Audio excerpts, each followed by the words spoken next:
Hello and welcome to today's presentation, technical presentation of the CNPS.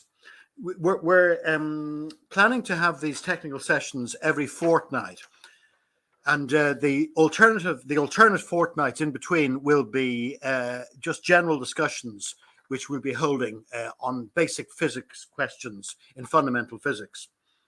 So today's presentation is an interesting one. It's like a dual presentation, maybe two aspects. In particular, there two papers were referred to us some time ago. One was a paper by a French-Canadian gentleman by the name of Henri Cornier on the massive photon hypothesis and applying this hypothesis that it doesn't have a non-zero mass, applying this to various criteria.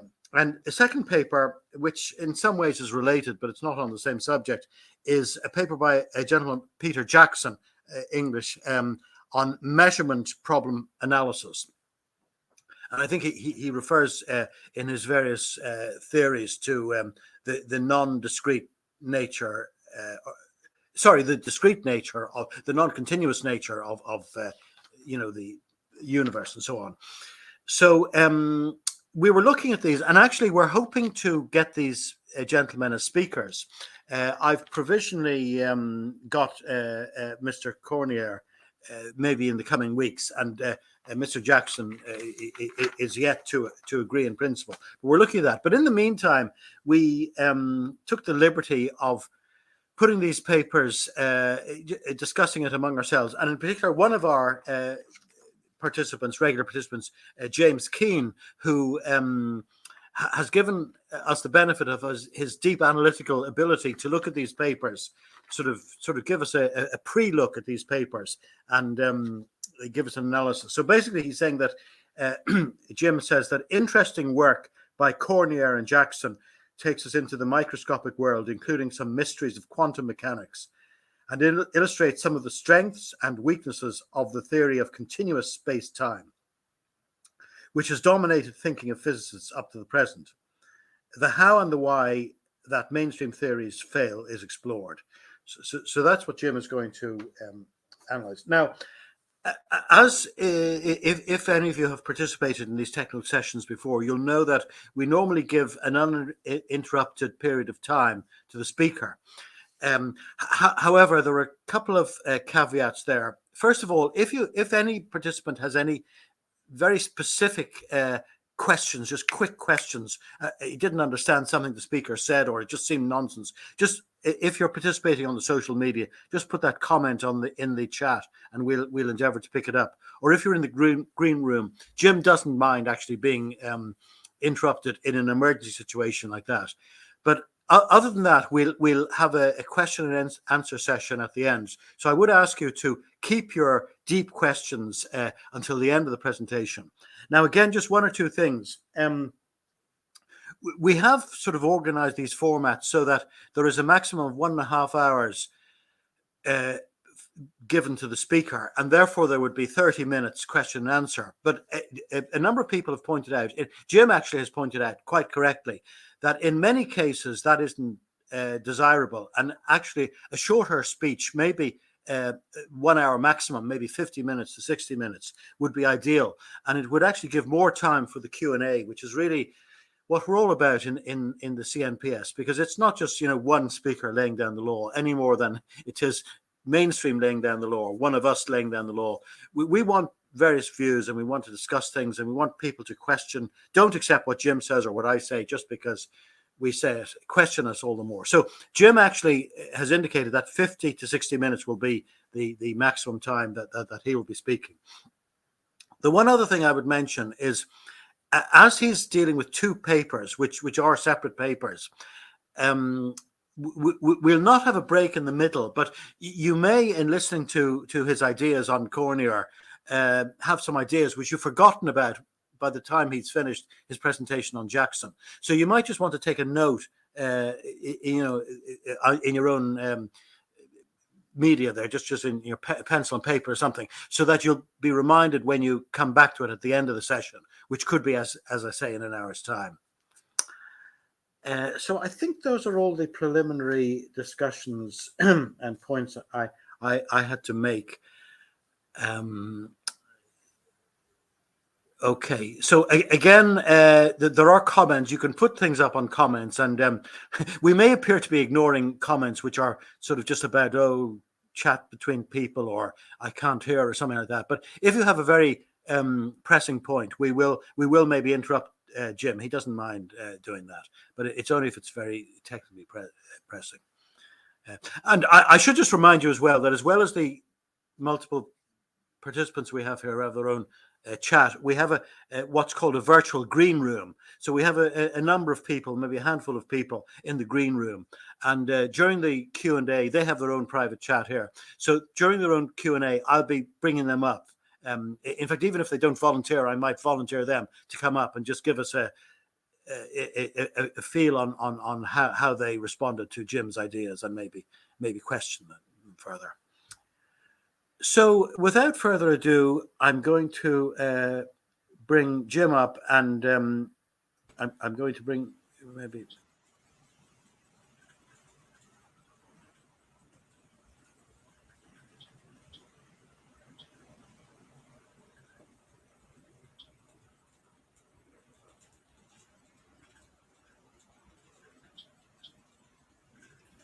I had to remove myself, but maybe you didn't hear me. So I say we've handed over to you, and the floor is all yours now, Jim, for the next hour.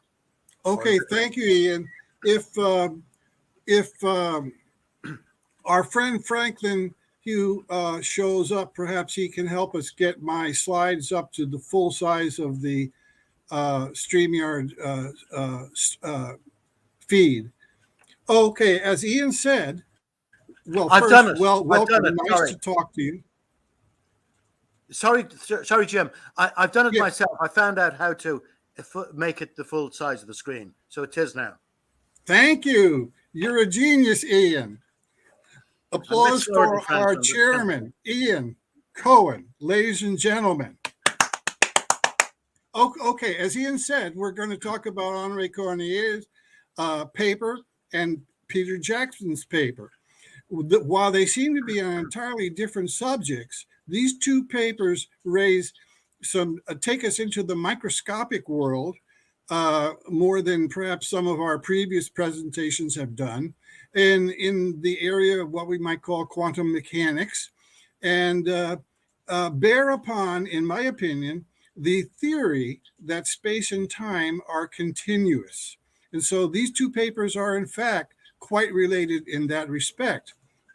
I'm going to try to use my experience as reviewer of papers for peer-reviewed journals and of NIH and NSF grant proposals. I would like to try to apply guidance to site visit teams which I've chaired, namely that each team member, as expert in both theory and research methods, should focus on helping the investigator be successful in their research plans. If a weakness is noted, explain how to fix the problems. Now, in program grants, usually consist of a number of separate proposals in slightly different areas. So each team member would be selected to be an active researcher in each of these particular areas, and therefore be knowledgeable about the theory, that is to say, the state-of-the-art literature in the field, and the research methods involved, measurement equipment and so on, and what is a realistic budget and what have you. So that's what I mean there. Now, to help the investigator be successful, it's not good enough just to say, well, the literature review is lousy or is insufficient. Explain what is missing. In other words, explain how to fix the problem. If there's a problem with methods employed, don't just say the methods will not yield data, which bears upon the research question. Explain how the methods could be changed to fix that problem. Thus, we're going to try to review papers, although I think they've both been published in one way or the other, as a journal submission or research proposal, and enumerate strengths and weaknesses. So with that little introduction, let's get going. The first one is the great power prediction from a massive photon hypothesis by Henri Cornier. His abstract I just put up here and quoted directly. Mass, an inherent property of matter, is calculated directly for the photon particle from the very classical examples of the kinetic theory of gases. This is what he did in this paper. This is his headline endeavor. That concept of photon mass is nearly as old as physics itself, and in fact, nothing prevents this approach to be carried out for a so-called quantum particle. These are his own words now. Not even its minute size. It is not an end result with no perspective nor other outcome. Quite the opposite. A single ponderable, tiny photon frees the mind of old ways of thinking and opens up new paths to a broad field of investigation where the very large can then be described and explained by the very small. I'm going to skip ahead from this slide in his abstract. Now, what is his logic? He says, again in quoting, conventional physics has established that a photon has both energy and momentum p, but curiously does not have a real mass despite the well-accepted Newton's second law of motion. Yet no experiment has ever ruled out a real mass for it. He writes, accurate calculations can be done to find the mass of a photon by just simply using the 19th century kinetic theory of gases along with statistical mechanics originally developed for molecules and atoms and applied down to the ultra small scale of photon particles, which form, in his opinion now, a true ideal gas in space. Let me notice a weakness right off the bat here.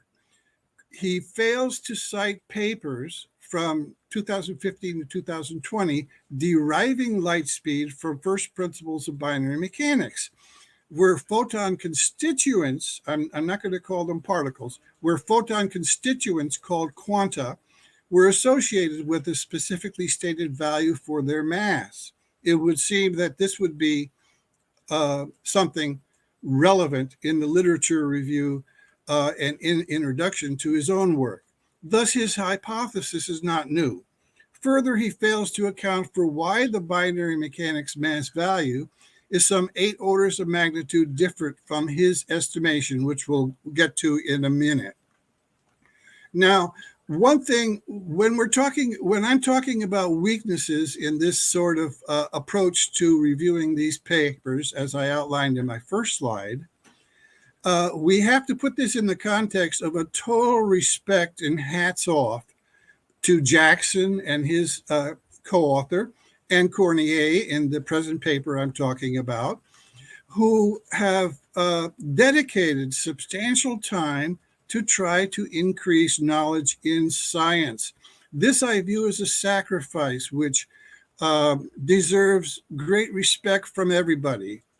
They've given up perhaps material concerns, spending that time to earn more money, or leisure concerns and entertainment that they could have participated in, whatever it is, camping, playing games, whatever, in to spend time on their science work. So when we're talking about weaknesses, it is to be pleased take into account that we have great respect for the very small percent of people on this earth who actually dedicate themselves to an attempt to advance science.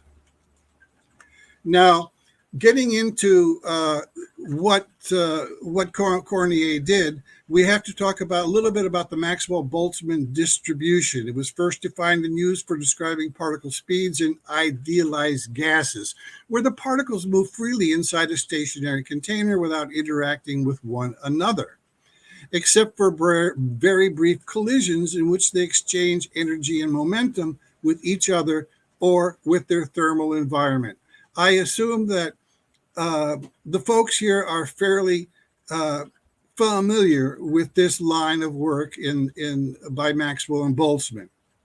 skipping down here, mathematically, the Maxwell-Boltzmann distribution is a chi distribution with 3 degrees of freedom, the components of the velocity vector in Euclidean space. Okay.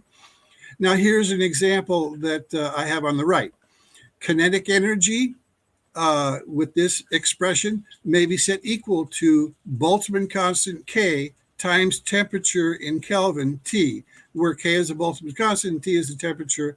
And rearranging this equation, we have particle velocity equal to the square root of 2kT divided by mass, or using the real gas constant R and the molar mass. This is an equivalent expression here. In this for example, for diatomic nitrogen in the air at room temperature, this gives a particle velocity of approximately 422 meters per second. Cornier's procedure. So what did he do?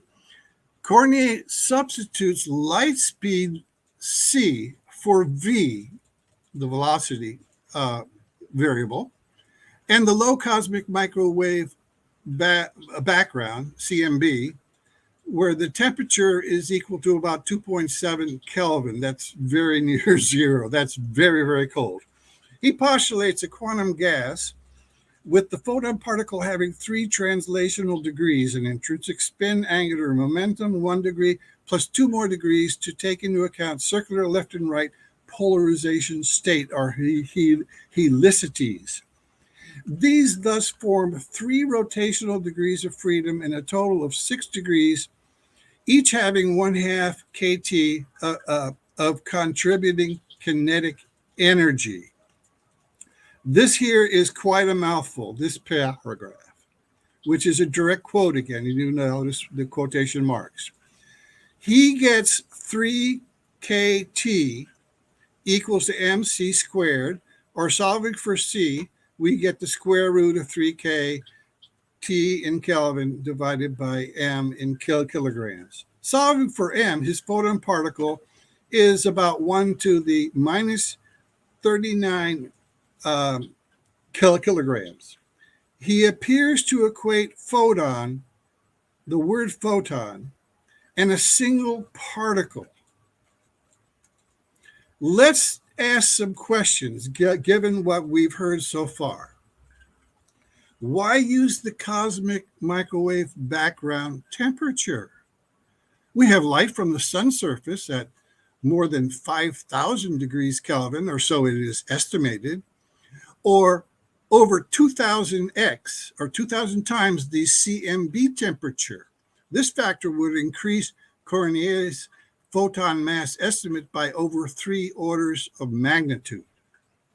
Essentially, all physics recognize many differences between the behavior of light, which we're going to call electromagnetic radiation, compared to the behavior of particles, such as electrons, protons, neutrons, atoms, and molecules. For example, radiation pressure versus ideal gas particle pressure.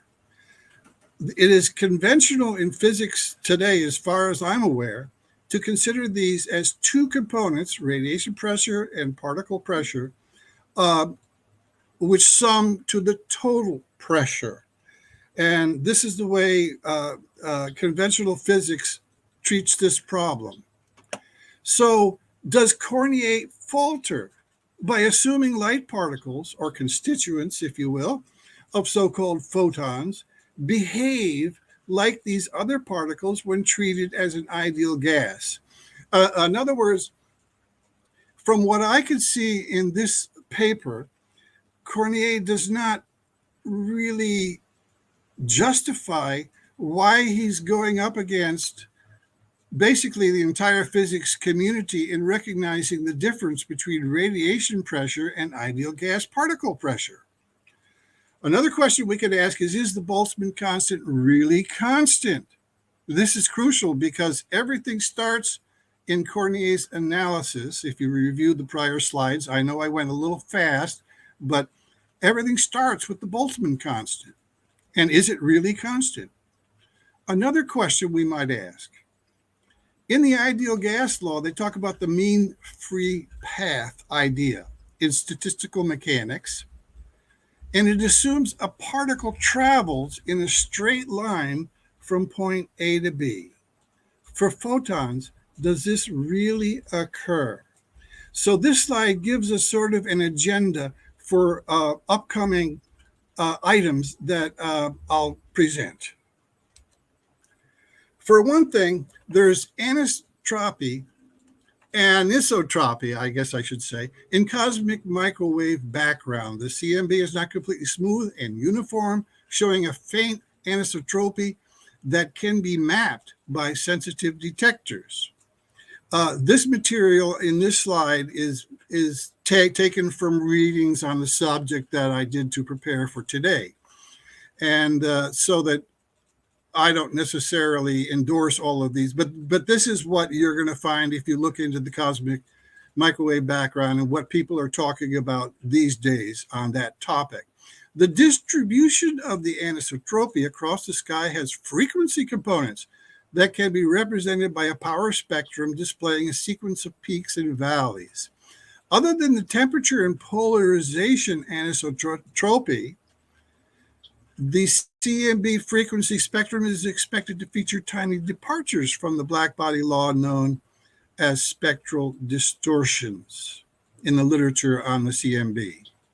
CMB anisotropy indicates directional dependency.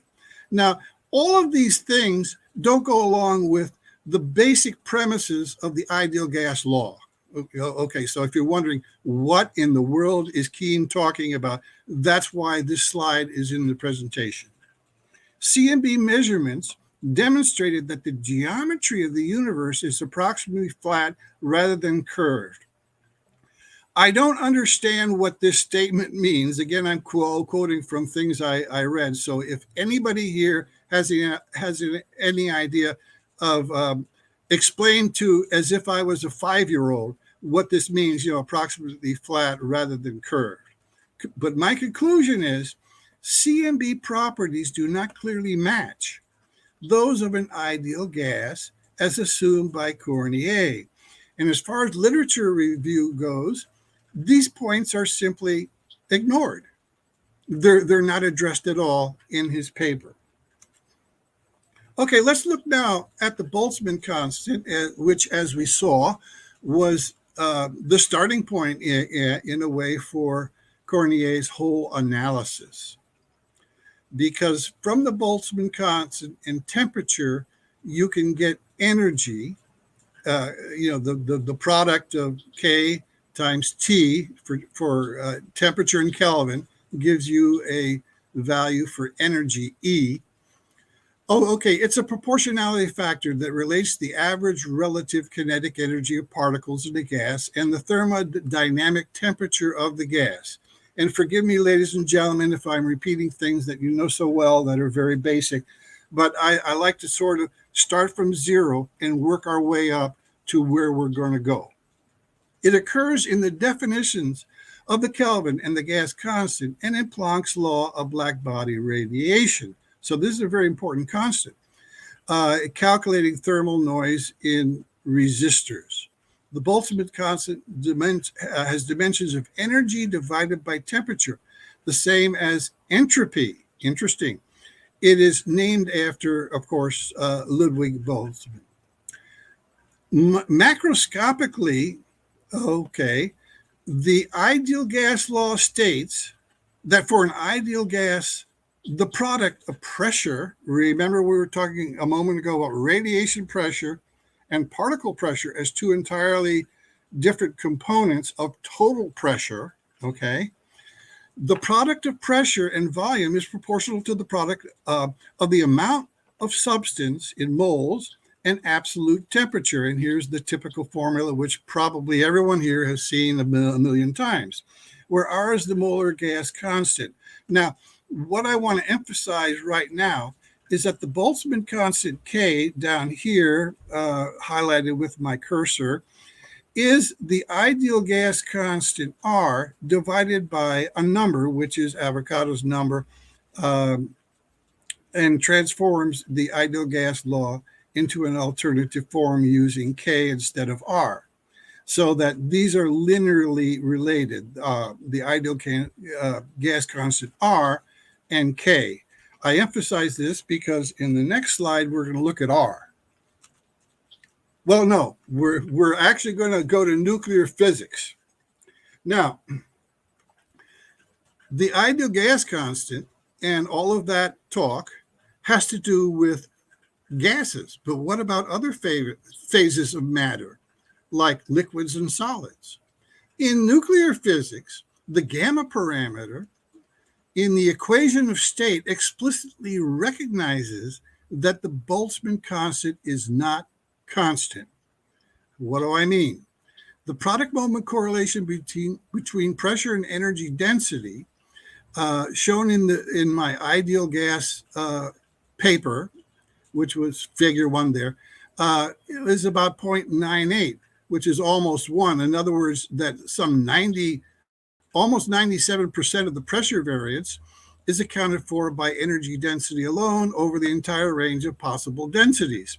Indeed, high energy and nuclear physicists have appreciated this rule of thumb, writing equations of state such as the pressure is going to equal a constant gamma times the density of the material, where P is pressure and gamma is a constant and the density of the material, as I indicated.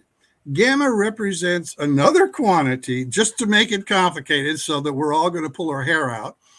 Gamma represents another quantity, 1 minus gamma in lowercase here, gamma in lowercase, where this gamma varies in empirical measurements depending upon factors such as the composition of A, in other words, the material in a particular volume. Is it iron? Is it uranium? Is it carbon? So that there is no, in solids, one constant which can take you from density to pressure. That's the point I'm making here. In present notation, the one-state bit count, N in the equation of state above, is usually written as the total energy U. In short, for decades, nuclear physics has implicitly recognized the binary mechanic definition of energy content in a volume, namely the proportion of maximum bit energy density, without explicit awareness that a maximum value exists. And 2, gamma, namely the change in pressure for the change in dense energy over a more extended energy density range within its 0 to maximum limits, varies as a function of both energy density and the material used. In sum, if this seems like crazy talk, welcome to nuclear physics. In sum, gamma, in small letters, is a composite variable, but might more specifically represent an attribute of a particular atomic element, uranium, if, for example, uranium, if pressure or energy density is held constant or factored out. So I'm bringing in this talk about gamma. What is its place in today's talk? Its place is to show that we get a limited view of things if we're only considering one phase of matter, namely gas. But the guys over in nuclear physics are working with solids. And they're still very interested in pressure because that's involved in how you make a bomb. Okay, next. Here we get to the real dumpster, where we dumpster fire, if you will, where we have issues in the theory that space and time are continuous. This might be my little summary of where we're at in mainstream physics today. We have various variables listed and a lower limit and an upper limit. Now, with regard to velocity, it is often said that the vacuum light speed is the upper limit and that's a universal constant, but actually, in fact, it's a measurement and it's an unexplained observation. For electric charge, we have virtually no range except for the error in measurement of elementary charge. For Planck's constant, again, which we call an action, again, the measurement, it's a measurement and an unexplained measurement, if you will. And its range is basically the error in measurement, from an upper limit to a lower limit. Now, the next entries here for the inverse R-square laws of gravity and also Coulomb's law as examples, we have, here's our dumpster fire again, when infinity, infinite, singularity for all of these. Now, I ask you, why is velocity the only variable with a lower and upper limit range? Help me. When we get to the question and answer period, maybe you can provide the answers because I'm providing some questions. Why no range for elementary charge and action, these two, except for, as I mentioned, the measurement error? Why no range there? What is the rationale for the assumption that measured variables may have infinite upper limits? I'd like to know. What doesn't it appear a little bit weird that for, let's see, 2, 4, 6 major variables in physics, everybody recognizes, oh, there's a lower limit. Oh yeah, we can have 0 pascals. We can have 0 Kelvin. We can't quite get there, but in theory, it exists. We recognize it. We can have 0 energy in joules or electron volts, or even measured in mass, 0 kilograms. We can have 0 energy density. But on the other hand, there's no upper limit for any of these things. What is the rationale? Finally, what does the supposed infinite upper limit on most variables imply regarding the quality of theories or indeed lack of theories? Why, why are you, so that we have infinite mass density in the black hole, and we're all supposed to just sit and applaud and say, well, gee, that's really amazing. Okay, let's go on. That's our dumpster fire. So what if we try to get out of this dumpster fire and get back to what we might call the real world? Some consequences of full quantization. 1, minimum length, area, and volume. Let's just postulate that. An elementary volume can contain only 0 or 1 things or units of stuff. If there could be more than one thing, their positions would in effect partition or contradict the idea of an elementary volume. In sum, space is a medium with structure. So a lot of the ether enthusiasts here in this group and beyond will sort of like this idea that space is in fact a medium with structure. So here we have our minimum length in a little cube here, and we have 2 types of stuff, which we call the M and the L stuff, and they can only be 0 or 1. You can't have more than 1 unit of stuff in a minimum length or minimum volume. 2, let M, energy in kilograms, represent a thing. Binary mechanics says that an elementary volume called a bit locus here. There's 2 of them, 1 and 2. Where was I? Oh boy. Binary mechanics says that an elementary volume called a bit locus may contain something called a 1 state or nothing called a 0 state, but does not tell us what a thing is. Abstract thinking is definitely required here. 3rd, Finally, if something m moves from one elementary volume to an adjacent one, a displacement length equals L, its velocity is finite. Here we go. Like, what if a one state moves from this locus to this one? Thus, velocity can only be zero.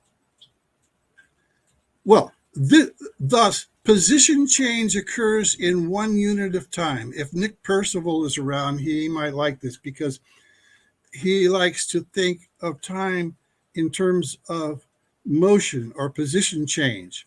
And here we're in fact defining time in terms of a position change. What is the time in seconds? The amount of time it takes for a one state stuff to move from one locus to the next, a distance of L.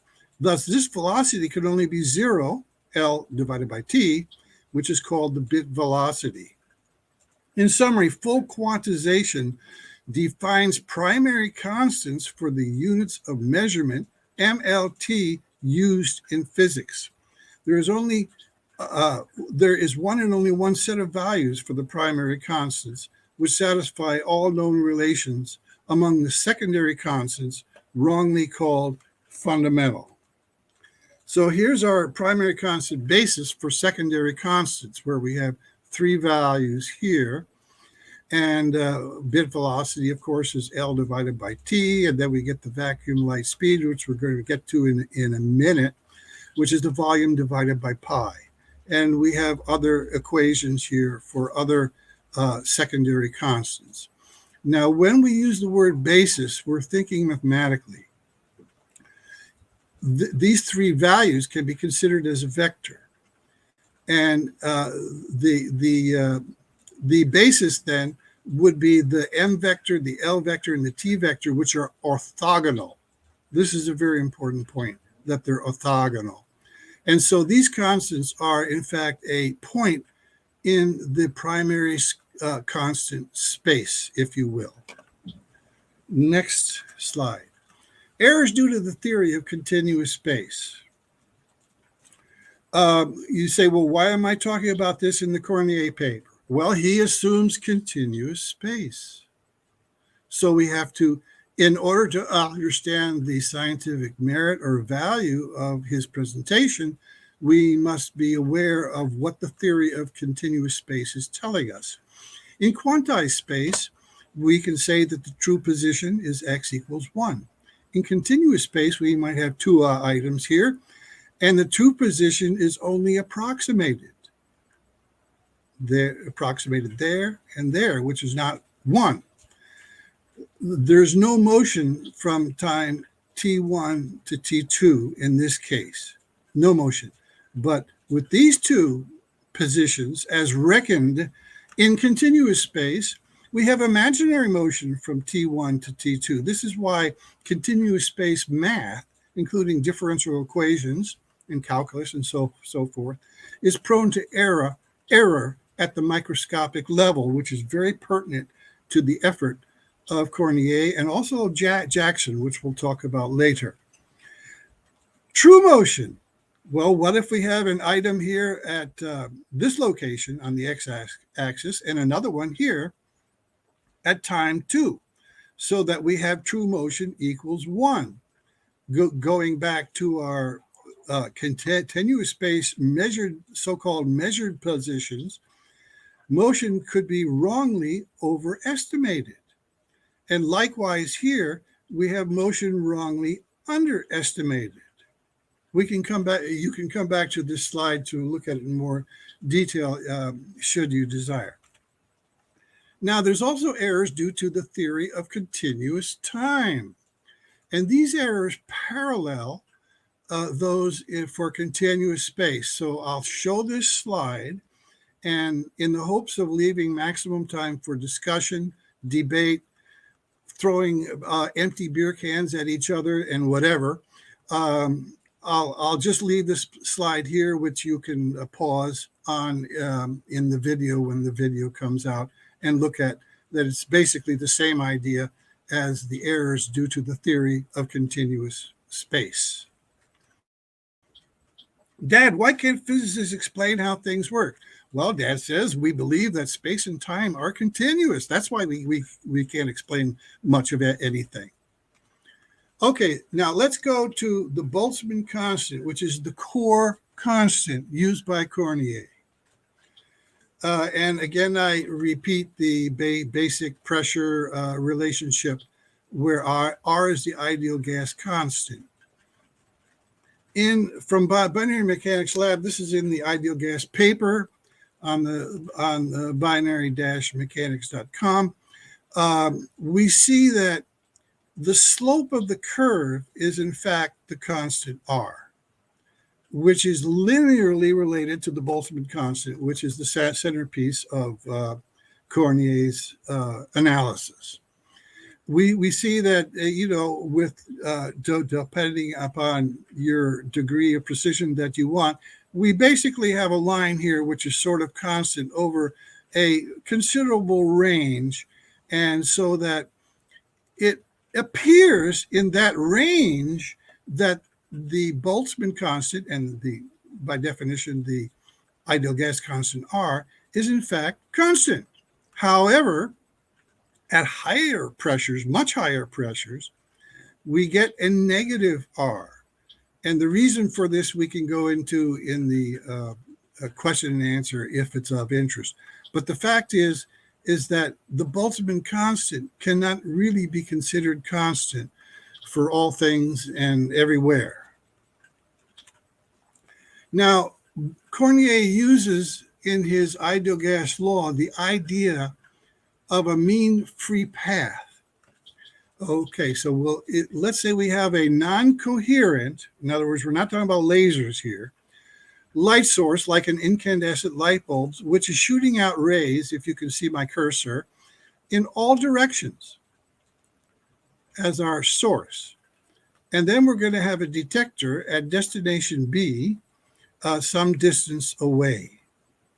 Now, Cornier uses this idea that there is, in fact, a direct line mean free path which exists with regard to his hypothesized photon particles. Another way to look at this is that with light going out, with something going out in all directions from our light source A, we have many possible trajectories for this displacement from source A to destination B. Some of these paths would be longer, that would be out here. Some would be actually shorter than pi.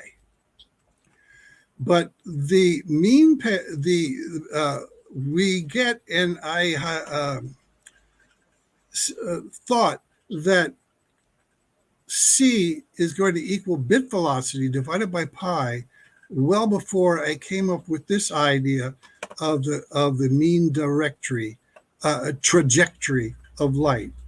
So again, we have a problem with the use of the mean free path idea in the ideal gas law and kinetics, statistical kinetics involved, and what may be actually happening. So we've got to ask ourselves, what is a photon? What is this thing that Cornier is trying to assign a mass to? Planck, okay, I have direct quoted from my reading in preparation for today, this sentence, which I love. Planck proposed that the energy stored within a material object should be regarded as composed of an integer number of discrete equal-sized parts. However, just keep that in mind and we'll come back to that, I think. A photon is often depicted as a waveform with multiple peaks ascending and then descending in amplitude as shown in the photoelectric effect illustration to the right. Here we have the wave ripples ascend in amplitude and finally trail off, as if different components of this event, which we call a photon, are arriving by different paths at different times. Cornier seems to assume that this waveform object is a single particle, but how could it have different frequencies? Cornier perhaps could explain to us in the future or whatever, maybe even today if he's here, maybe the frequency variable is another way to express its energy. This is just, I'm grasping at straws here to find out, to somehow find a way to justify that Cornier is going to assume that a waveform like this is really a single particle. Now, one might say also that this whole waveform is just a drawing that people make, and it's just pure nonsense. It doesn't even exist. Another possibility is that the wave packet object is actually like a machine gun burst of multiple particles, mostly located at the waveform peaks. So we have rat-tat-tat-tat-tat-tat. And that burst of multiple particles, that machine gun burst, could occur at different frequencies. Aha! Then we could account for different energies being delivered, because different burst frequencies would deliver more or less energy in a time interval in agreement with Planck's constant h, the units of which are energy times seconds. Now, a lot of people say, and I've heard this said even in this forum in the last few years, that this is equivalent to a quantization of energy. Not so. This goal here of what Planck proposed apparently was never realized by Planck or anyone else up to perhaps work in binary mechanics, or perhaps there's other people have other work where this idea is actually realized in some concrete form, expressible in simple mathematics. Now, the product of energy times seconds, you notice it's not energy per second, joules divided by seconds. It's energy seconds. In other words, presumably we're talking about, in the photoelectric effect, some kind of transfer of energy to one form or another during a period of time. That's what this action idea, that's why Planck's constant is called an action. It's not called an energy. Summary: we have two different concepts of what a photon is. Ta-da! Which one is right? Well, time will tell, I guess. So now, Cornier also talks about the photon constituent size. He calls it the photon particle size. I like the word constituent because I think the idea of a photon involves a number of these constituents. At any rate, regardless of who's right or wrong on that score, Cornier does calculate the photon particle size, and his value is within 1 order of magnitude of the binary mechanics primary length constant, which is approximately 2/3 of a femtometer, where a femtometer, of course, is 10 to the minus 16 meters. A related fact that I find very interesting in this context is that extensive work on Coulomb's law has been tested it extensively, and observations have upheld the law on a scale from, what could it be? Oh, what do you know? 1 femtometer to, a very, very large number of meters. So I find that very interesting. By the way, in deriving elementary charge E, binary mechanics quantizes Coulomb's law. So there's nothing free from the danger of being quantized once you go to full quantization in that 1, 2, 3 slide. What are the consequences of quantization? There's certain consequences that when you do that, if you choose to do so, you cannot escape. And this brings, in my opinion, a certain discipline to physics research, a discipline which is really totally lacking when a whole host of fundamentally important physics variables like mass, energy, et cetera, that I listed in my dumpster fire slide, can be infinite. No discipline there at all whatsoever. Okay, so let's sum things up a little bit here.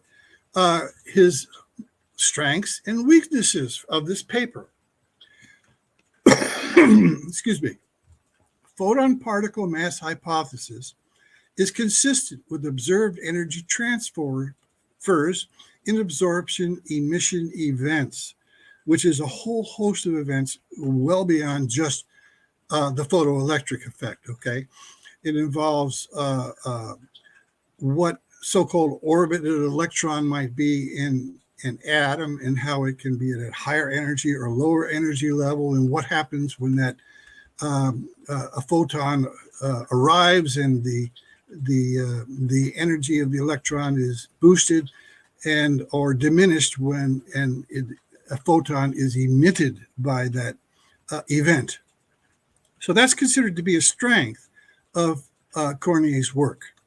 Objective to determine mass of single photon particles is plausible.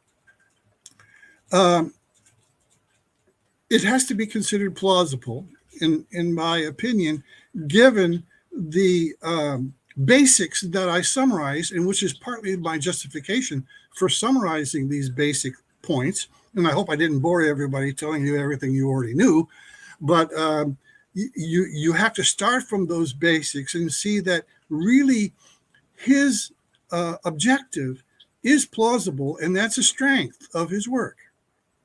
This objective and identification of principles applicable at both microscopic and macroscopic levels has scientific merit. In other words, I, for one, and perhaps some of you also, are tired of hearing, well, gravity doesn't apply at the level of the atom because it's so small it would be negligible. And so we have these two different worlds, the macroscopic, where we're considering solar systems and stars and galaxies and so forth, and the microscopic world. I'm just really tired of that. And so I consider this to be a strength of Cornier's approach. It is deemed that the author has sufficient expertise to conduct this project or to further this work in this area. Now let's turn to some weaknesses, a summary here. There is doubt that kinetic theory of ideal gas particle pressure is applicable to radiation pressure. In other words, everybody in the physics community that I know of distinguishes between these two types of pressure, and that the total pressure is the sum of the two. So I find that Cornier hasn't adequately addressed this dichotomy and what his justification is for simply ignoring it, if you will. Photon motion mechanism is undefined. In other words, how does his photon particle actually move from one place to another? This is unknown, is not defined. Secondary constants like Boltzmann constant, speed of light, Planck's constant, etc., are used instead of primary constants, M, L, and T, to derive other constants. The purported derivations of secondary constants using others duplicates existing equations in basic textbooks, showing lack of independence among the secondary constants. Now, when all else fails, let's do the math. Many theories claim to derive one or more of the so-called fundamental constants. We're trying to explain a little bit the weakness of the sort of second half of Cornier's paper, where he's deriving everything else from what he started with Boltzmann's constant. The essential question is, are their calculations based only on first principles, or are they using some unexplained so-called fundamental constants to calculate others? The latter possibility would not be truly new ground, since interrelationships among these unexplained measures, the so-called fundamental constants, have been a fixture in physics literature for decades. Okay, you just can't ignore this. This is in about every textbook that you can find. For example, with vacuum permittivity normalized, one may write that the fine structure constant is equal to elementary charge squared divided by 2 times the Planck's constant times the speed of light. With simple algebra, one can rearrange the above equation to express any value in terms of the others. Clearly, there is redundant information in the values. In other words, this is not like an orthogonal basis, mathematically speaking. There is not even one physical constant in the above equation that does not depend upon the other values. Mathematically, equation 1 is equivalent to several, perhaps somewhat shocking statements. First, the so-called fundamental constants are not fundamental, but even more so, these constants could not be fundamental. That is what equation 1 states. If you know a little bit about what an algebraic equation tells you. So all you need is algebra level math to understand what we're talking about here. Some form of equation 1 appears in almost every book on particle and atomic physics, as I mentioned. Yet the author does not recall even one presentation of this equation where its meaning was clearly understood. Look up the expression for electron magnetic dipole moment if you want, which includes electron rest mass, which is not here in this one. In the parade of redundant information where so-called fundamental constants are clearly not independent values. So this is a main thing that, a main mistake that there's so many papers coming out is, look, I calculated this constant, and you look at it and you find out, well, all they've done is rearranged known relationships among constants algebraically and claim that they have made a discovery. Okay, second paper has to do with the measurement problem. And let's look at the first sentence of the abstract. A physical mechanical sequence is proposed representing measurement interactions hidden within quantum mechanics' proverbial black box. Now, for our chairman, Ian, I have no concept of what the time is now. So if my hour or whatever is up, just chime in and shout it out, and I'll just speed up to the end. Well, perhaps I should just interrupt there, Jim, because I was thinking of that. You've actually taken just your hour for the first part of the talk, which was most interesting. And it's obviously up to you if you want to continue, and maybe quicken up a little. I think all I need is about 5 to 10 minutes now that you've alerted me to go fast, because people in the future can stop the video and look at the slides in more detail. Yeah. I think all I need is 5 more minutes on this paper, because a lot of the issues regarding the measurement problem are also were discussed in the last paper. Okay. If you're quite sure of that, Jim, and you'd like sort of the integration of the two, which was really what you prepared for, that's fine. There is a possibility, it's a little far-fetched, but I was going to say that we could leave it at that if you wished, and had the Q&A and have a further presentation from you on the second paper. But perhaps there isn't enough on that. It's completely up to you. Well, I'll go with the flow of what you think. I don't like to talk too long, because in the Q&A, we call it the Q&A, but I'd rather call it discussion, where everybody is really possibly providing answers rather than posing questions. And I'm interested in what their answers would be. So I don't want to talk too long. So let's just stop there. And if there is interest, I'll present on the measurement problem in Peter Jackson and Minkowski's paper here at a future occasion, sir. So let me just stop here. Okay. Well, that sounds very satisfactory to me. I'll try to bring us up maybe more, because there's so much meat in what you have said. You've given us so much to think about and to discuss, that it would be a pity to rush it. And I mean, speaking frankly, I think it was a bit of a chance that people like Denny Allen, he was looking at these two papers, and he sort of presented the two of them to you. And there is an integration, as indeed you yourself have mentioned, Jim, with your own ideas on binary mechanics. But I mean, you've gone to so much trouble that I'd hate to see you rushing the second paper.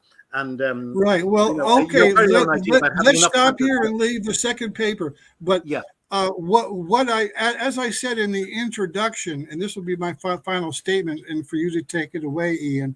My final idea is that both of these papers get into some very serious questions about what is actually happening at the microscopic level. Okay, whether it's the measurement problem or trying to determine what the mass is of a photon particle, and indeed what a photon particle actually is, both of these have to do with the our concepts, that dumpster fire that I showed you. So I'll stop here and leave the rest of this for another occasion, sir.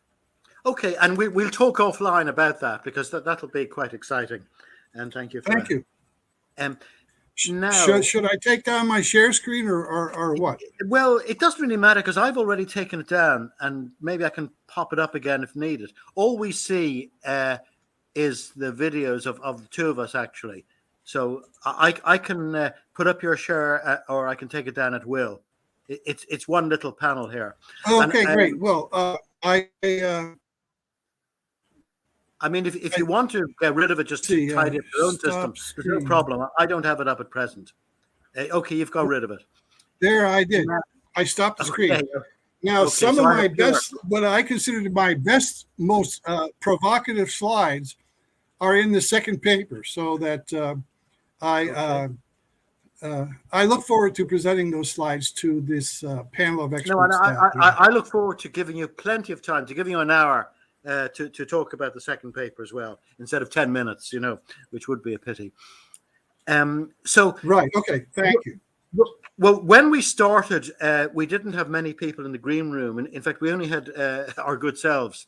So I invited Nick, Nick Percival, who was actually in the system, to join us. He has joined us. I've also invited Cornelius, if he's still around, so we can do that. But let's just see first, are there any specific questions? A lot of discussion has been going on. For example, let me just see now. There was one question on, whether it covers parallel universes. I took the liberty of replying and just saying, look, I don't think that'll be considered today, but if you wanted to raise it, it's by this man who has participated before. Avi Nashek. Well, that gets into that question gets into the whole problem or situation where physicists, because of their clinging to the continuous space-time model, are not making any major discoveries. It's that simple. And so what do? Well, you go look to do something else, like making science fiction plots for movies, like parallel universes and whatnot. So it's a bit of a cop-out, really. Yeah, that's what I would call it, sir. Okay. Well, now, Nick actually is correctly signaling to me to bring him up, which I'm very happy to do. So we can come back to some of these questions in a minute. I'm going to bring up Nick Percival now, who has his mic muted. Can you unmute your mic, Nick? You're up now. There that's fine. That's fine. Okay, go ahead. Hi, James. Thank you for taking all that time to do the research on a most interesting topic. And I like what each of you said individually about the method that all of us in the CNPS should be following, that we should not become like the mainstream and just be single-minded. Let me make a very general question or point that maybe James can consider as he's presented with other questions. First of all, I'm going to talk about space and time as concepts. And as James alluded to, I don't believe that there is such a thing in reality as time. I replace it by processes, physical processes that proceed step by step. So I hadn't really thought much about space, but in the context of what you're talking about, James, I wonder if we're really talking about space or what fills space. For example, some of the data from GPS suggests to me a lot of phenomenon like clock slowing is really just a case of physical processes slowing that depend upon the physical parameters that process is unfolding in. And I wonder if the same thing might be, and that also led me to think, well, maybe it's the gravitational field, whatever that is, that's sort of dictating the parameters for space and time. So rather than it's space that's quantized, maybe it's just some fundamental thing that's filling space that's quantized, such as the gravitational field may be quantized, whereas space itself may not be the thing that's being quantized. So that's my general question for you to think about. Can I respond now, Mr. Chairman? Should I respond now? Well, go ahead, Ian. Go ahead, James. Oh, thank you. First, congratulations, sir, on the magnificent achievement of the Lifetime Award that you received recently. Last week. Congratulations. Thank you. Much appreciated. What the path that I followed is to explore what the consequences would be if we quantized the units of measurement in physics, mass, length, and time.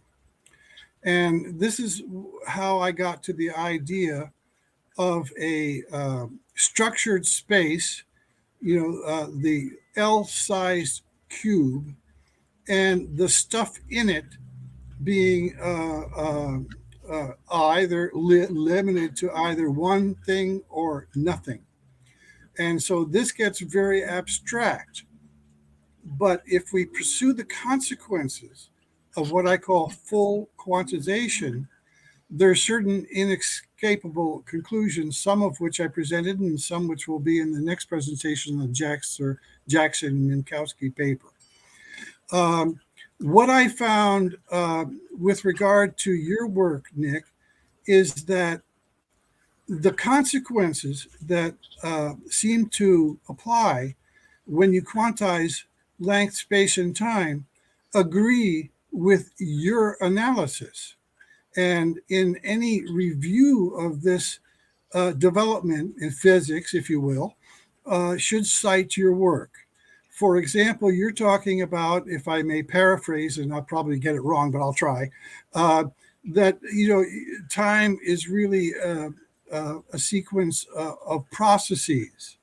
Well, I defined the system state in quantum at the microscopic level, which we don't talk about too much here in these sessions. So I'll try to fill that gap, if you will. We in quantum mechanics, we talk about really you need only two things to sort of win the game in terms of reverse engineering the universe. One is, what is the system state? And the second is, how does it change over time? Now, if you look very closely, as I mentioned in my presentation, the definition of time is in terms of a process. In other words, in a motion or displacement event from one elementary volume to another. Now, in terms of the consequence, another thing I would mention, and so it's basically in agreement with the whole line of thought which you've so excellently presented over the years, which has led, by the way, to very convincing critiques which you and others have made about theories depending upon the idea of continuous space-time and time, special relativity, even general relativity, and others, which are all like piglets sucking on the mother sow of the theory that space and time are continuous. Okay, so when we get to the consequences of quantization, and if Franklin Hu is around, I must give him tribute. I've read some of his papers, which he shared a long time ago, and he's very sympathetic to the idea of quantizing things like length and time and mass and so forth. And so I have to give that tribute to him as well. But I'd like to give Franklin is around at the moment today. Okay. I'd like to give the disclaimer that the elementary volume that I discussed is like the next unknown in terms of exactly what is it. I characterize it as a medium. In other words, that space tends to have a structure, or does have a structure, but exactly what is that structure? In other words, whatever we do in science, there's always the next level of questions. Well, if all this is true, then what next? And so that's my disclaimer, if you will, to Nick's thought. Yes, we seem to be in pretty much agreement regarding time. And I think on space, all of your work on what's the quantization, what are the consequences of quantization of space, most, if not all of those consequences are kind of independent, whether we're thinking about is space itself quantized, or is it just the thing that fills space quantized? Well, the thing that fills space in my effort at full quantization is the mass variable. It's the stuff, okay? So it is distinct from the space itself. In other words, if we go back to that slide, not that we're going to do that now, but in the video one can pause there. The slide showing the three consequences of quantization that I enumerated, the existence of a structured space is posited. And then the question is a separate question of what that space contains. And it's very abstract in binary mechanics. It's either something or nothing, a single digit binary number, mathematically speaking. It's either a 1 state or a 0 state. And these states can move from one minimum volume to another. So those are distinct ideas in terms of the structure of space. And by the way, when you do this kind of quantization, the sort of what I've called dumpster file of all the infinities in basic variables used in physics, going to infinity or having singularities, is out the window. And this implies the discarding of what I call magic in physics. Magic. In other words, like, for example, when we're going to use in quantum field theory, the summation of all the charges somehow occurs at a particular point in space, that's magic. What do we have there? A supercomputer to sum all these values? How are all these values transmitted to that point? And how are they detected? It's all magic. There is no concrete physics involved.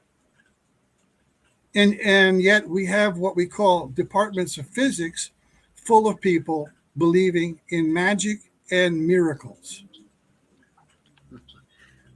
String theory is a beautiful example of this. Can you imagine making a universe out of all these strings? Now, in binary mechanics, in the approach of full quantization, it's a lot easier to make a universe. You just have a whole bunch of elementary volumes, which can have one state or the other. And so something or nothing in them. And so that's a whole hell of a lot easier to make a universe. You could think of a production line churning out these little, metaphorically speaking, of course, these little elementary volumes and assembling them all into a medium which we call space, structured space.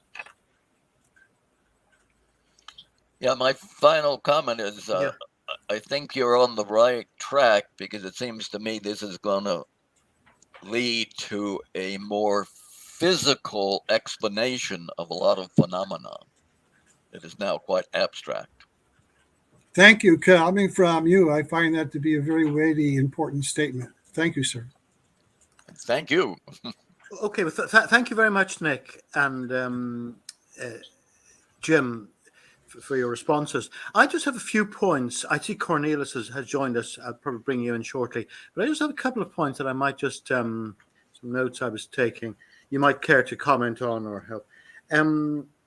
I noticed, by the way, that the mass calculated by Cornier, you say, is sort of out by sort of 8 orders of magnitude with respect to your calculations, and yet the photon dimension is of the same order.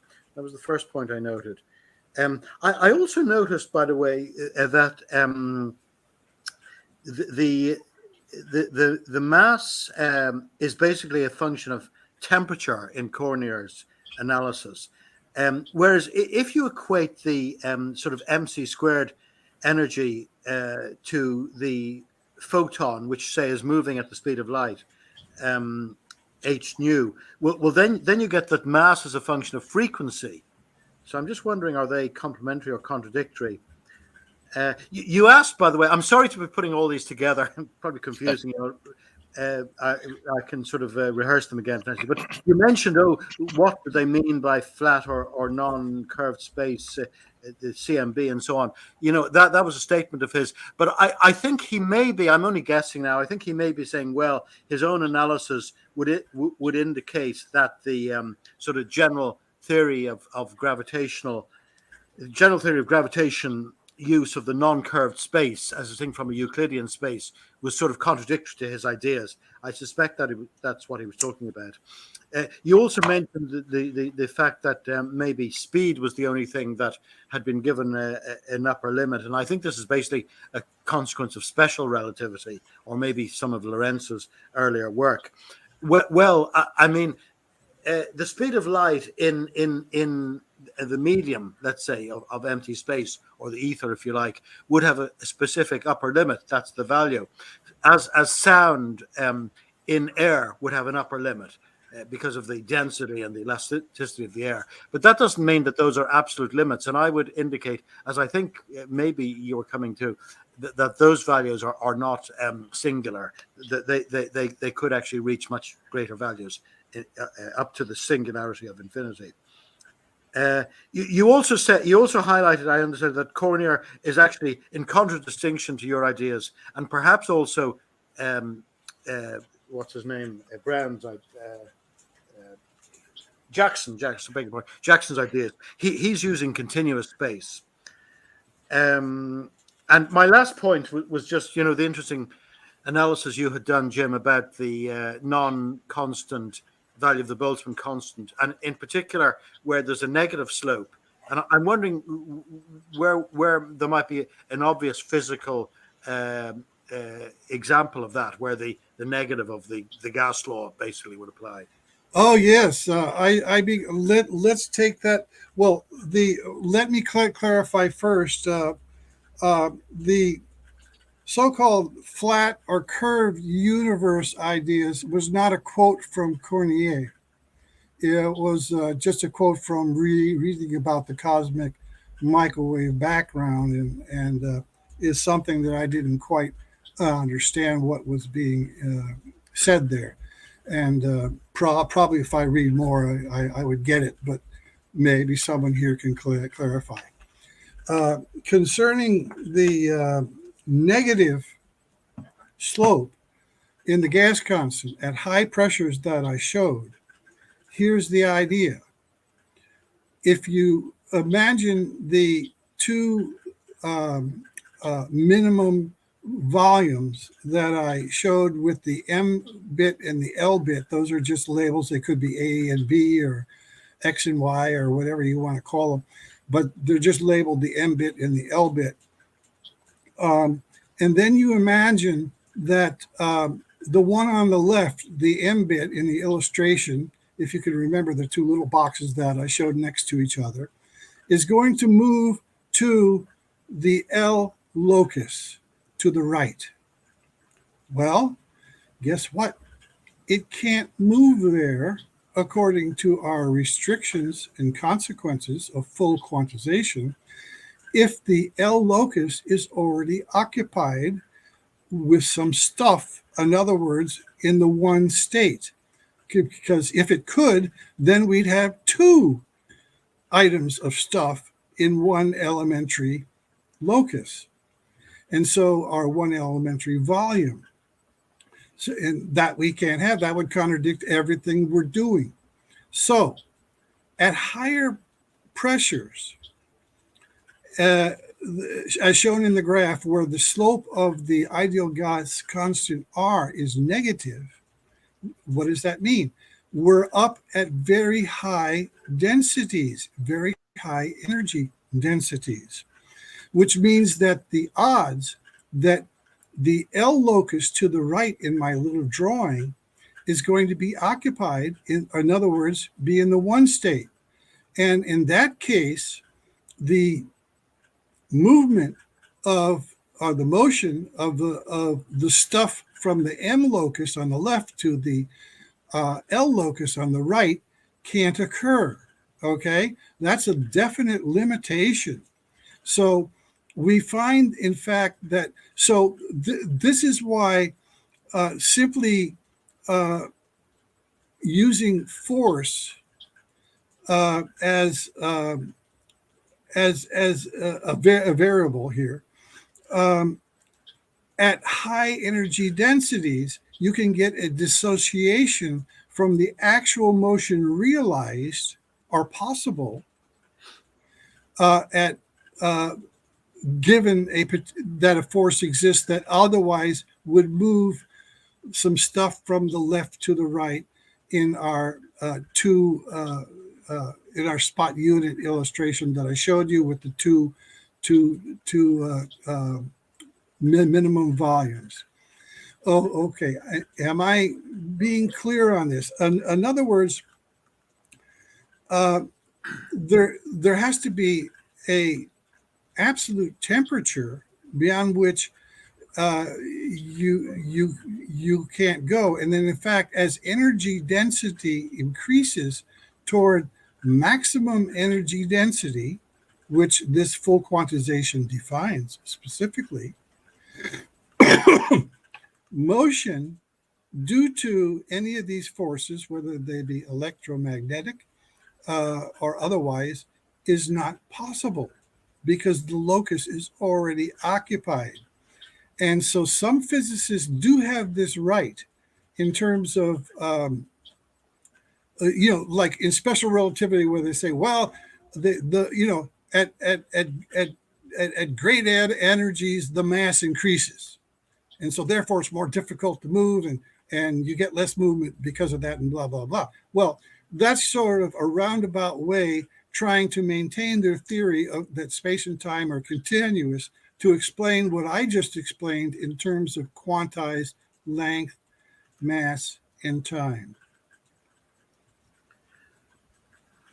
Okay. Now we have a question here for you, Jim. He's asking, do the works presented today take into account the parallels to the thermodynamic extrinsic and intrinsic properties of of physics, probably. Both sides of the equation must agree. Quite sure. I'm not sure how to respond to that, but I would invite anyone else present, yourself, Ian, or Nick, to, if they have some ideas as to what some kind of an answer would be to this question. Yeah. First, binary. One of the consequences of binary mechanics that I have not presented today is what we call baryogenesis. In other words, it's the aggregation of these small items of stuff that I just call stuff. I like to call them quanta, but some people just start to think of all sorts of other associations in their head when the word quanta is used. So I try to avoid the use of the word quanta for that reason, because it just complicates things, complicates the discussion. But baryogenesis, if we go into the time development of the system state,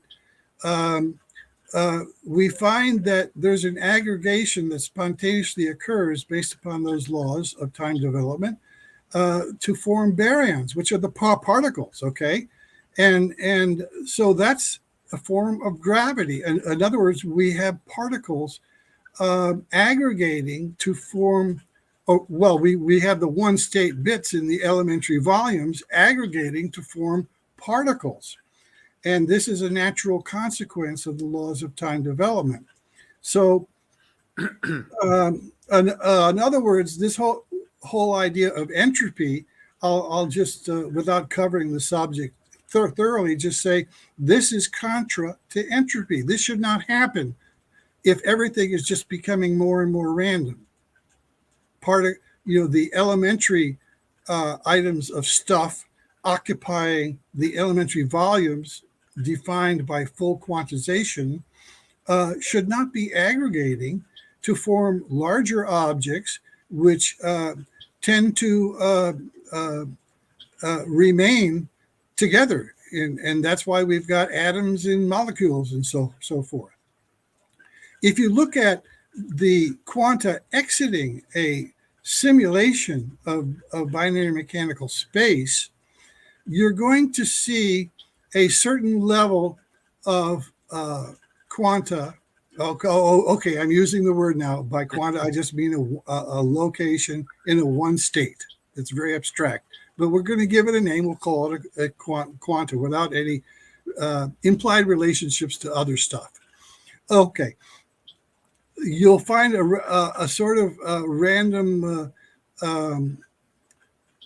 output of quanta leaving the simulated space, because it has to have some bound, in a computer simulation, of course.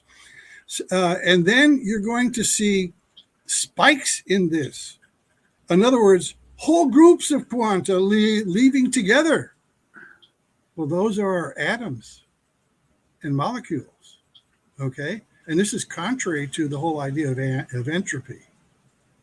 So I have some, like if the topic is going to be thermodynamics, that would be for another day. But, that's some of my little off-the-cuff remarks with regard to that question. And thank you for posing the question, sir. Okay, well, it's a whole interesting subject, and we need to talk about closed systems versus open systems. And as you say, Jim, it's really a question for maybe a thermodynamics lecture. There's one question here on plasma. I'm wondering if you have any particular take on this. He's saying that plasma is not like any other state. It is not explained well at all by the mainstream theory or non-mainstream, for that matter. Well, I found in an update to my paper titled Elementary Particle Energies, I updated that paper, and then there was a sudden burst of interest in it. What I did is I included a graph, which, because the Binary Mechanics Lab Simulator, BLMLS, it's free software which you can download, by the way, because let's see, I guess I lost my thread there. Oh yeah. Because a lot of data is output in the output file in terms of the state of the system, one can actually compute the average distance between protons and electrons in the space from the output file. One can calculate that and plot it as a function of energy density. Among many interesting things found is that above a certain energy density, which is about 0.75 of the maximum possible, you see, we don't have infinities anymore. We don't have singularities to worry about. By the way, there's a whole area of quantum mechanics with very thick books that I've read over the years called normalization, to try to fix all the problems that the theory of continuous space and time brings to the question of studying the microscopic world. And so this is contrary to the idea of entropy. The fact that you have baryons forming, in other words, hadrons or protons and other hadrons, out of the so-called randomness of what thermodynamics might assume to be the case.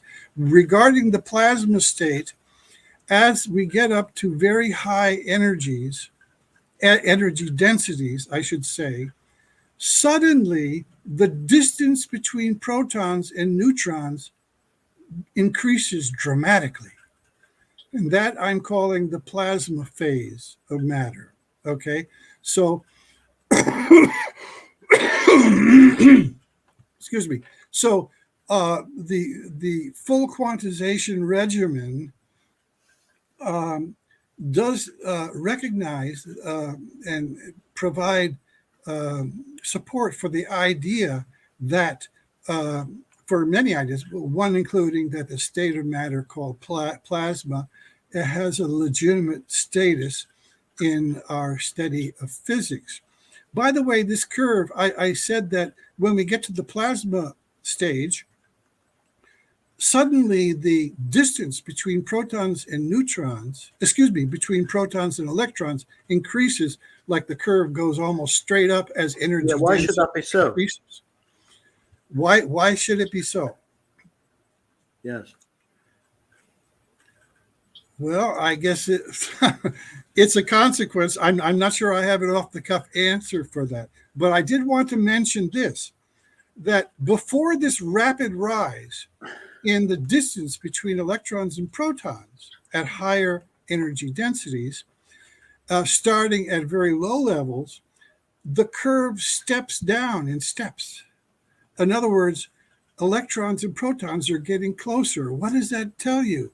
It tells you that atoms and nuclei of Z greater than 1, in other words, things like helium, oxygen, more complex atoms are being formed, because, of course, that's where your neutrons come in, where the distance between the proton and the electron component in the neutron is minimal.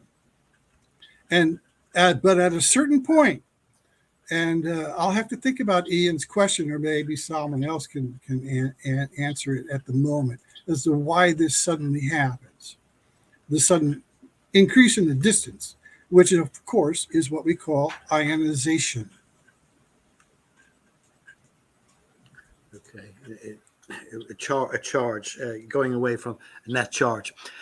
We have another gentleman in the green room, Cornelius, who again joined generally through the social media, but I'm going to try to bring him up now out to stream. Yeah, he's switched on. Cornelius, have you any, I know you talked about this relationship with binary mechanics and how it originated, but have you any specific questions or any points you'd like to raise with regard to what's been said today? Well, there's just, can you hear me okay first? Yes. Okay.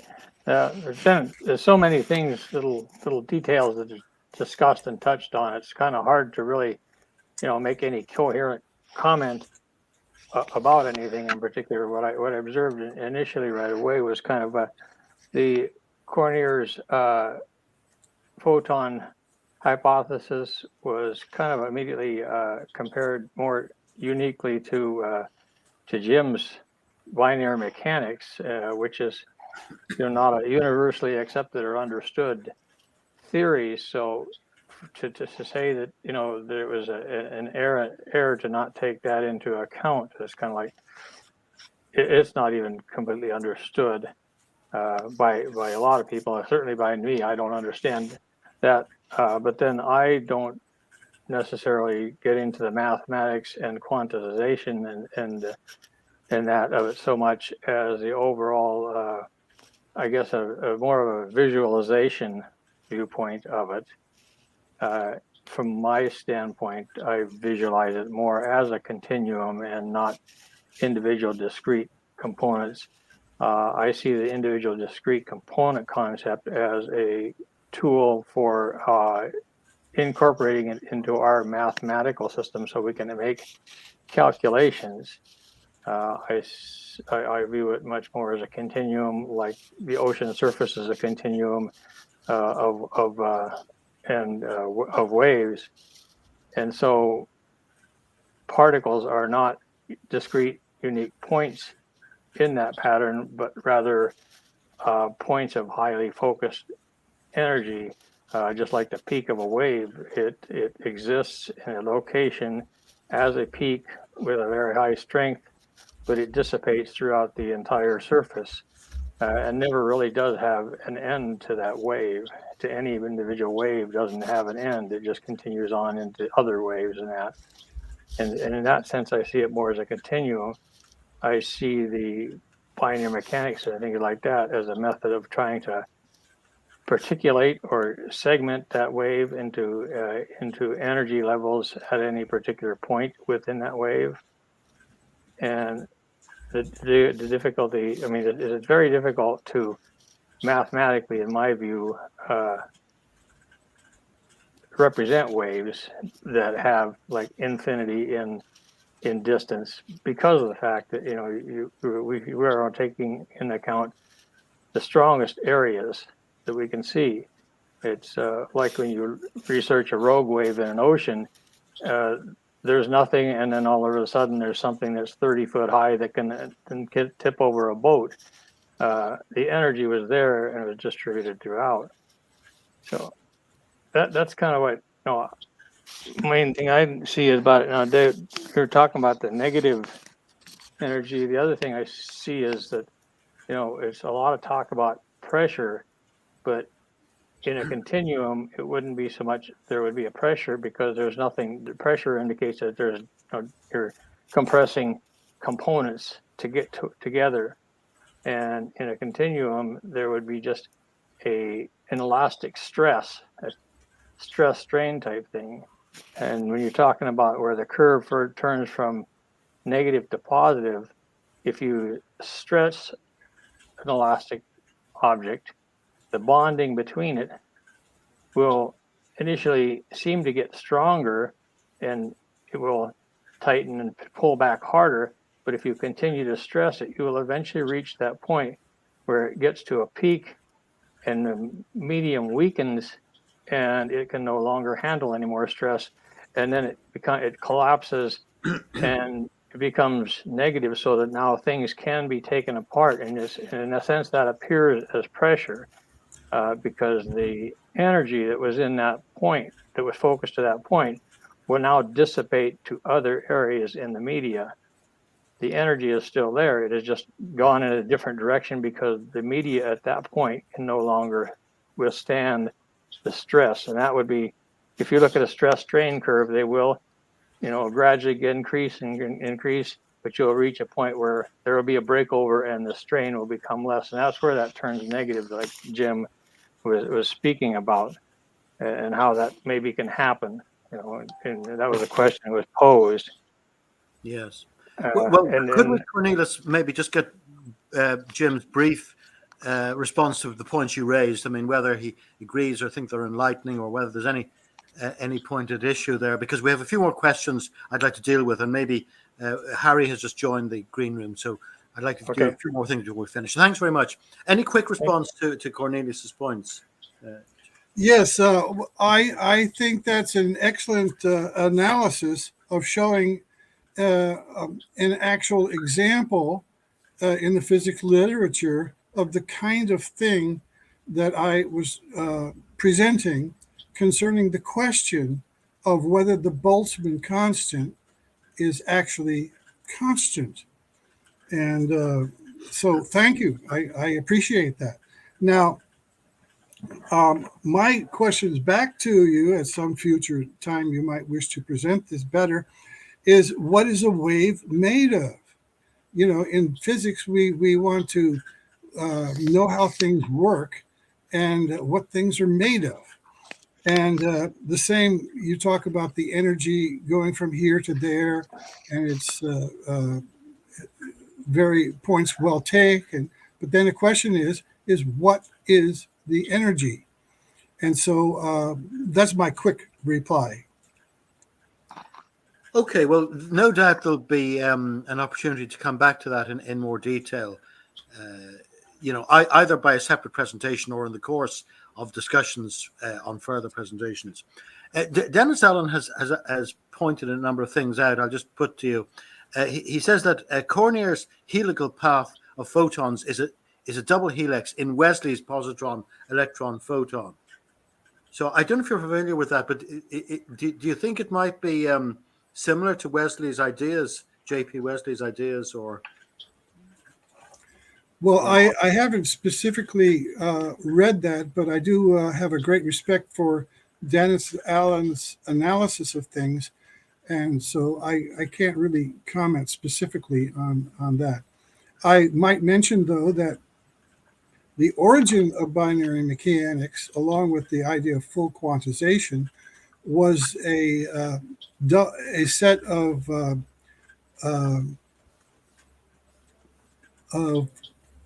Dirac equations of opposite-handedness, including the positron and the electron, in one set of equations.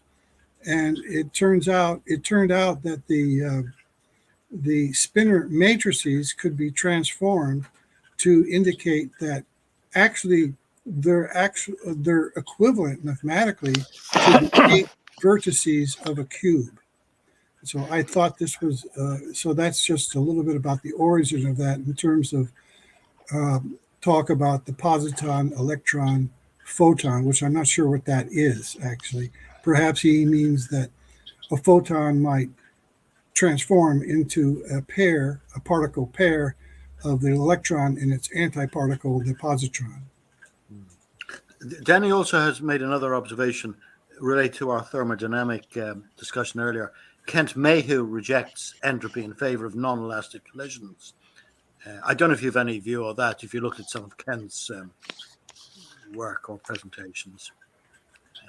No, but it's another trend that the idea that everything is just going to become more random, as in the entropy theory, which is based upon, historically, the study of gases, actually.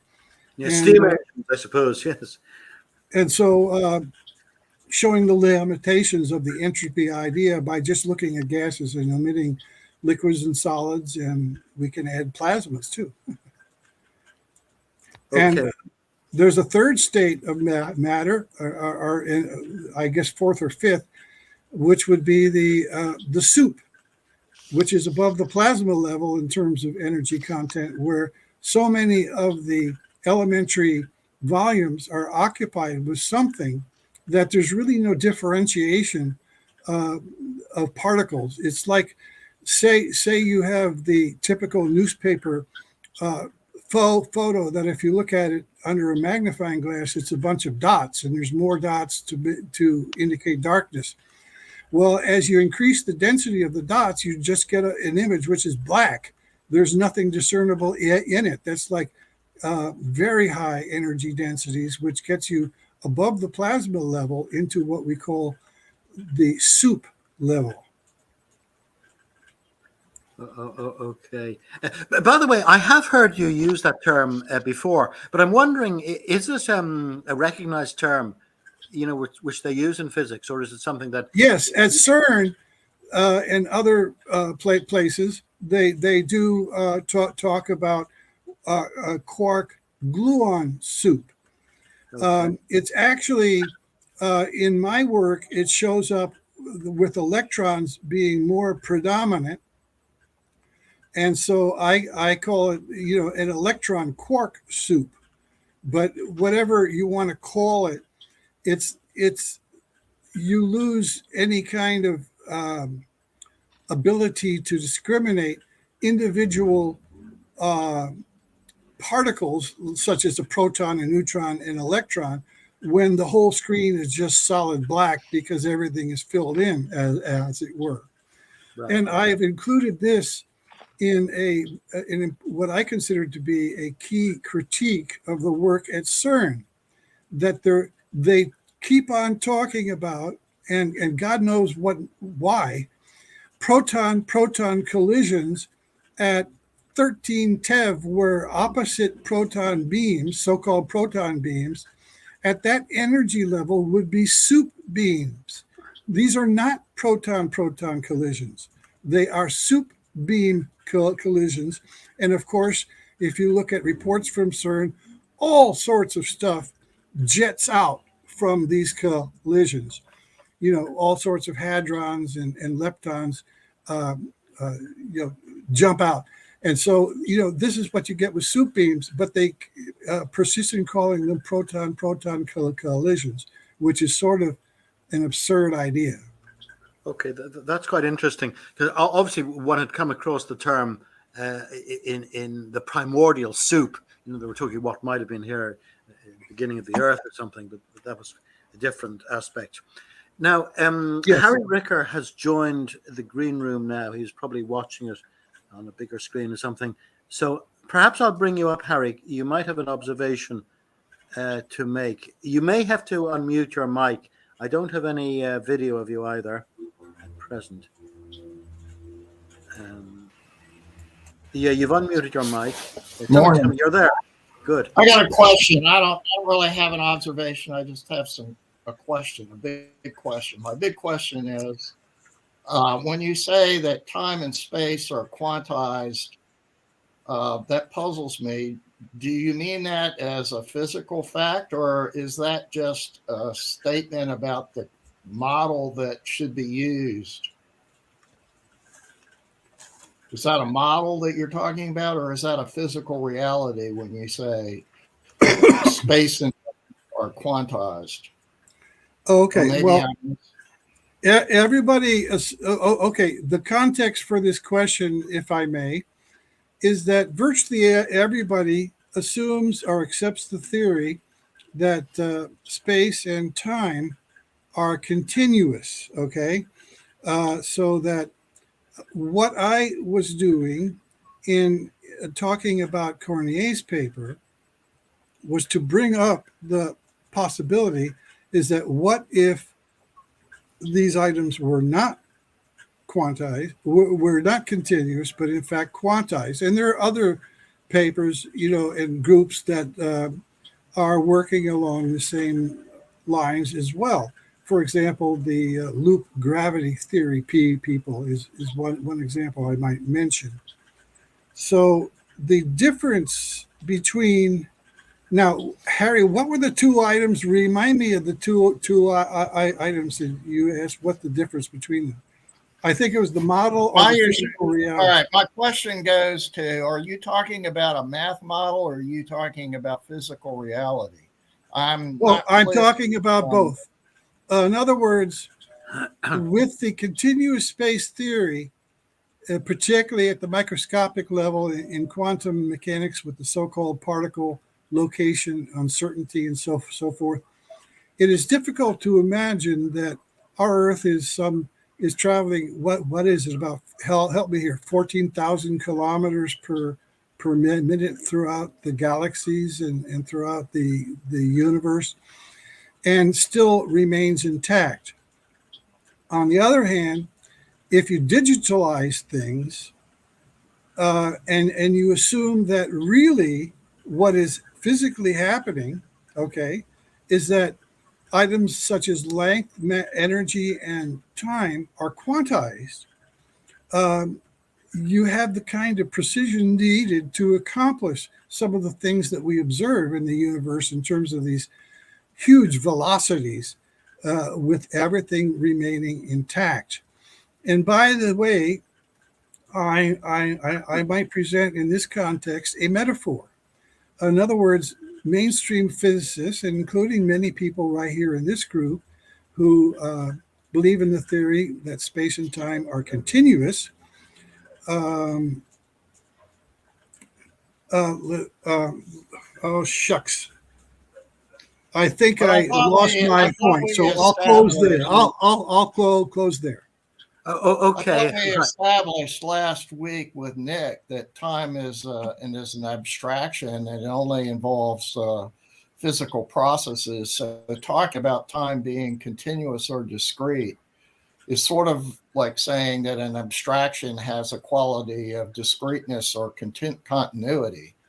And since what we're talking about is an abstract idea, it doesn't seem to me that these qualities of quantization or continuity apply to an abstraction. And you've applied that to space as well as time. So I'm having a problem understanding how these abstractions became discrete and continuous.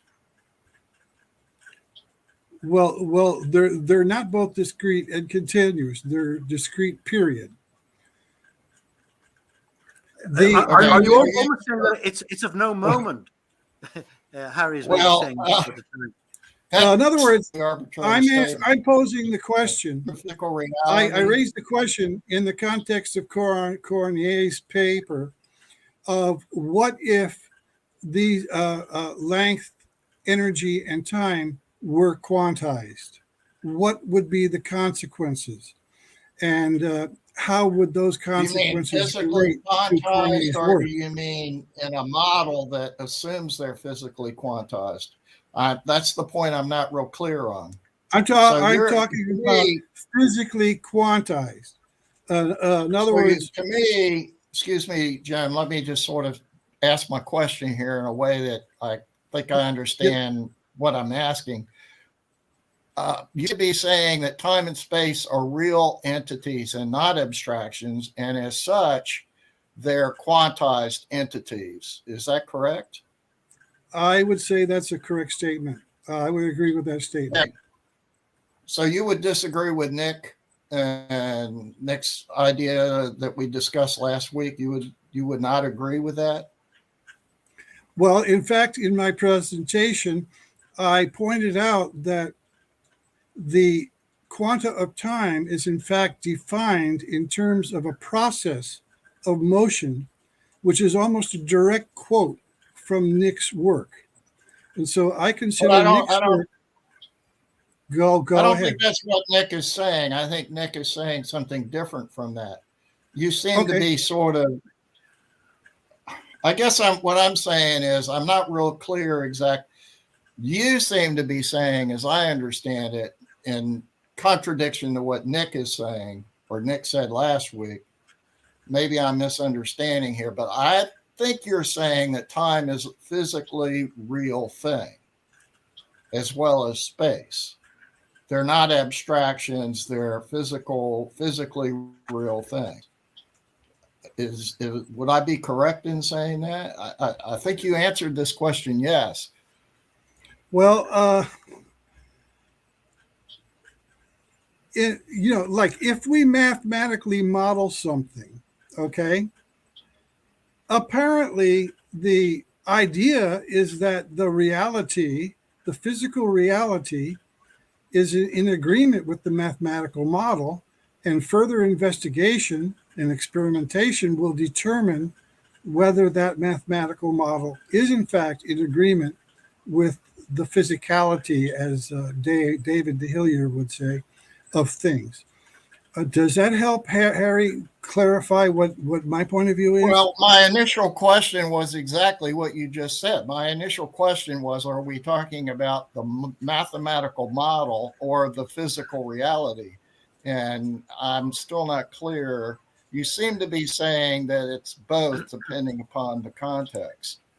Well, Newton's law are taken to be a representation of a physical reality in continuous space-time, okay? If the idea of full quantization has merit and proves to have merit, then we would have to assume that the physical world is in fact constructed of elementary volumes which have certain properties and go from there. Okay, I mean, I think this is a rather philosophical subject. It's a very interesting subject, which perhaps we'll revert to. Yes. We did touch upon it last week. I mean, for Well, my own part, not actually. sorry, say that again. Not actually, Ian, because there's this thing in mathematics called the Pointryagin duality principle, which comes into play in topology, in which he talks about proves the duality of the continuous and the discrete. And so if you're talking about a mathematical model, then you need to sort of address this issue of Pointryagin duality about the continuous and the discrete. And I don't really see there's any recognition of that in what James is saying. Are you familiar with this? I'm not familiar with that particular essay that you mentioned, but certainly it's called the Pointryagin duality. The mathematical model. Sorry, how do you spell that? Just for people, they might want to check it up. Pointryagin, Pointryagin duality principle. He's a mathematician from the 1930s. But maybe I should have said theorem. I think it's in topology. Now, what this theorem does is it sort of provides a sort of a background for this uncertainty principle in quantum physics.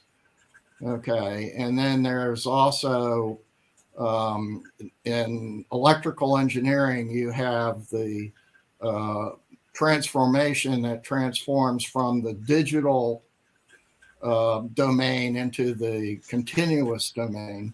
And that kind of explains why, I don't know if you're familiar with digital signal processing and spectral analysis in electrical engineering, but this ties into this idea of the duality of the continuous and discrete that's in this topological mathematical principle or theorem of Pointryagin. So I'm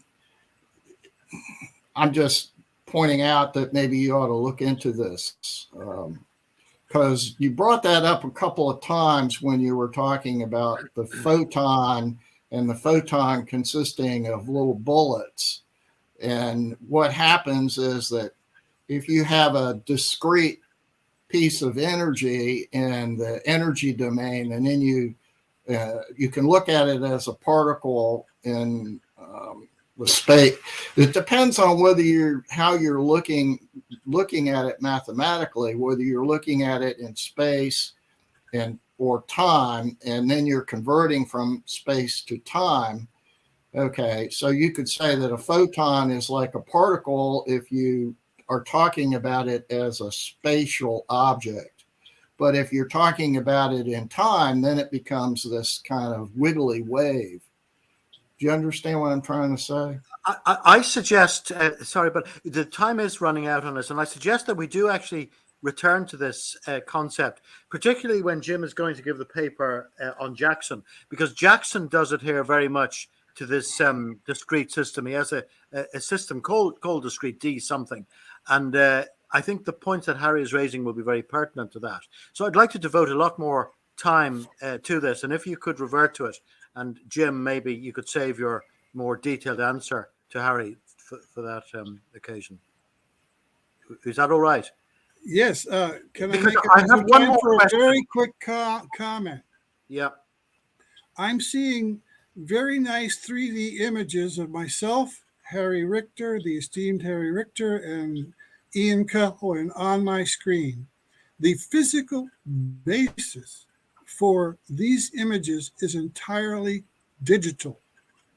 So that this whole idea of a duality between continuous and digital is a mirage, in my opinion. We already are using now technology to depict our perceptions of the physical world as we see through our eyes and hear through our ears and so forth, completely digitally. Physically, you open up your computer, open up the chips in there, you find it's all digital, except for a few analog components. So those who are faithful to the continuous space-time theory are sort of like in their theoretical physics, they're back in the analog computer age. Whereas I bet you every single one has got a digital computer and plays, and maybe with some leisure time plays 3D games, which show, which are entirely digitally created. And that is the actual physical basis for what we see in this world. So the heck with the duality, there ain't none. Okay, Thank well, you may have to convince a number of us in that. It's something which we'll certainly return to. Now, the last I think question, I think he answered the question with a big yes. He means it physically and not mathematically. probably yes, probably Harry, yeah. Okay, this question I think you can probably answer in 5 seconds, Jim, because you have alerted to your free software before actually, and we have a question. Can you provide a link to the software mentioned? I think it's in your binarymechanics.com or something. Is it site? Yeah, it's binary-mechanics.com. Scroll down on the right and you'll see a link and you can download the simulator. My email address is jamesjkeen@gmail.com. For anybody who has any questions about it, this is used to do all of the experiments that I've reported on. It needs a lot of development. It's basically a laboratory thing. It's not like something that is so developed for the general public to, make it look pretty and so forth. It's just to get a job done. Okay, well, I think some people will be interested. Thank you very much for making that available, indeed. We've just run a little over time, so I must close the proceedings now. But I'd like to thank Jim very much. I'd like to thank everybody who participated, all the questions and the people in the green room. We may not have covered everything or concluded on everything, but that's good. We can return to these points. But I'd like to thank Jim very much on behalf of the CNPS for having taken the trouble to analyze this paper in detail, which we've only had for a short period of time, and to give his own take on it. And in particular, insofar as it relates or otherwise to his own work in binary mechanics, which he has catalogued in the link, that we've just quoted. I have been in discussion with Henri Cornier, and in fact, I invited him to attend today's presentation. We're being a bit previous in that we're talking about his paper and then asking him to come on. But that's a bit difficult for him because he's based in Vancouver and there's an 8-hour difference. So if he gives us a talk, he will be starting at 7 a.m. his time. But I'm not sure. I don't think he was here today. But he'll be able to look at the recording anyway and give us his thoughts, good, bad, or indifferent. So I think whatever we feel about this whole question of discrete, continuous entropy, negative values of Boltzmann's constant, and so on. Jim has done us a great service in concentrating our minds on something that we can look into in more detail and maybe tease out. And in particular, I'm not at all sorry that I made the suggestion, which I thought initially Jim would say, no, I've presented for today for the two papers, but we'll have an equally detailed analysis of the paper of Peter Jackson, which was also brought to our attention by Denny Allen. Actually, he's more an astrophysics type person, and he's very much into this discrete area. I think he'd probably think that there's a deep physicality to the discrete nature as well. We can put that to him, and maybe later in March or April we'll be able to have a presentation by Peter. But I'll have to discuss with Denny the procedure, because we may have Henri Cornier coming on in 2 weeks' time, and if we do, maybe Jim's further presentation could be later. But if Cornier doesn't agree to give us a presentation in 2 weeks' time, well, then we can invite Jim back, and if he's available, we can avail of his great avail ourselves of his great analysis. So thank you very much, Jim, and thank you for participating, particularly people in the green room as well who've come in, and I've called you all on to help me with giving some response. So without further ado, 7 minutes late, I'll stop the procedure. My cat is asking for his evening meal, so I'll stop the procedure and there's my cat. Very good day. Goodbye, everybody. How do I stop? End broadcast.